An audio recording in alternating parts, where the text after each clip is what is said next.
Today on the show, we're diving into three striking ideas at the frontier of AI. A new statistical mechanics view of Bayesian deep networks from INFN and the University of Parma, Google Research and Carnegie Mellon's Oryx model that mixes attention with recurrent state space layers, and Duke University's theory showing transformers can learn full posterior predictive distributions in context, from renormalized kernels to shared representations and calibrated uncertainty.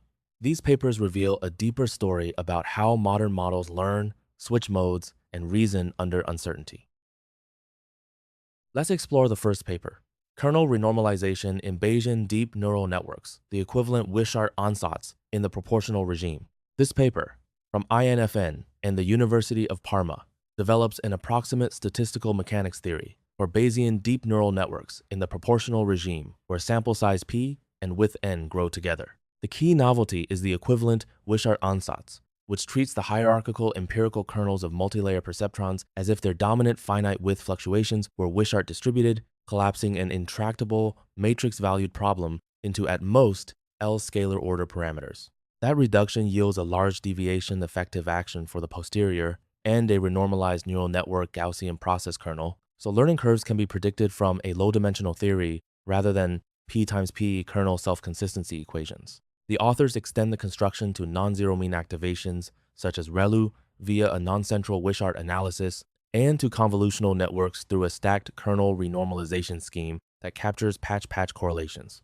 They validate the theory against Bayesian posterior sampling with Langevin Monte Carlo, MALA, PCN, and NUTS HMC on MNIST, CFAR, 1.0, Gaussian teacher-student data, and networks with depths up to L is approximately equal to 10, and P is approximately equal to 10.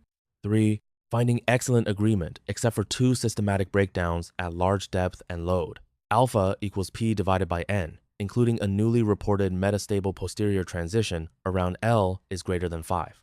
In the mean field, min-P parametrization, the theory shows that improved generalization is driven mainly by variance suppression rather than bias change, while the effective kernel remains only globally rescaled.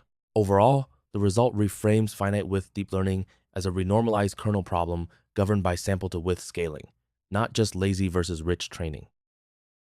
Let's explore the second paper, Multi-Mixer Models Flexible Sequence Modeling with Shared Representations. Google Research and Carnegie Mellon University introduce Oryx, a sequence axis hybrid language model that can switch at inference time between quadratic softmax attention and linear recurrent mixers, such as Mamba, 2, and gated DeltaNet, while sharing more than 90% of parameters through tied key and value projections. The central idea is that attention and recurrent layers can update compatible internal states from a shared query key value representation, so the model can process some chunks with attention for retrieval-heavy computation, and others with linear recurrence for cheaper generation. Trained on 100B fine-web edu tokens at 130M, 380M, 810M, and 1,4B scales, with chunked mixed-mode training, Oryx matches or beats single mixer baselines under fixed token budgets at 1,4B. Its average downstream language modeling scores improve by at least 0.7 percentage points over the corresponding baselines. On retrieval, OryxTM and OryxTG reach transformer-level performance, even when less than 10% of tokens are processed in attention mode, and mixed inference boosts linear baselines by at least 8.6 points on real-world retrieval and 38.6 points on needle-in-a-haystack tasks.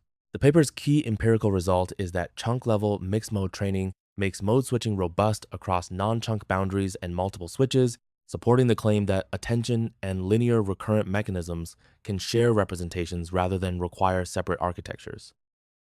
Let's explore the third paper, Transformers can learn posterior predictive distributions in context.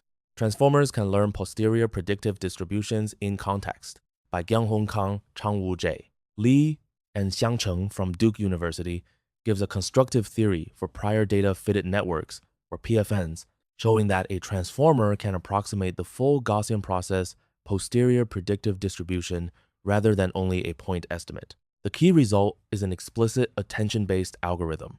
Mass self-attention implements a Richardson-style iterative solver for the posterior predictive mean and variance, and a shallow MLP converts those moments into binned probabilities via a softmax over discretized density bins. The approximation error is bounded by three terms: exponential decay in attention depth, L, discretization error of order 1, C from the number of bins, and tail truncation outside the support interval. The paper then identifies why PFNs generalize to context sizes n beyond pre-training.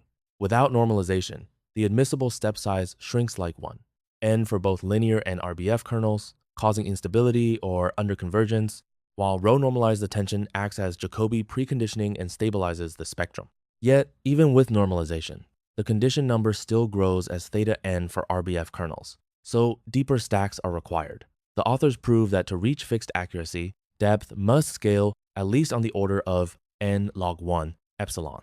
Experiments on Bayesian linear regression, RBF regression, and real Sacramento housing and Walker Lake spatial data confirm the theory. Increasing depth and bin resolution reduces total variation error, and normalized models maintain calibrated 90% and 95% intervals much farther outside the pre-training range. That's a wrap on today's AI paper highlights. Thanks for watching.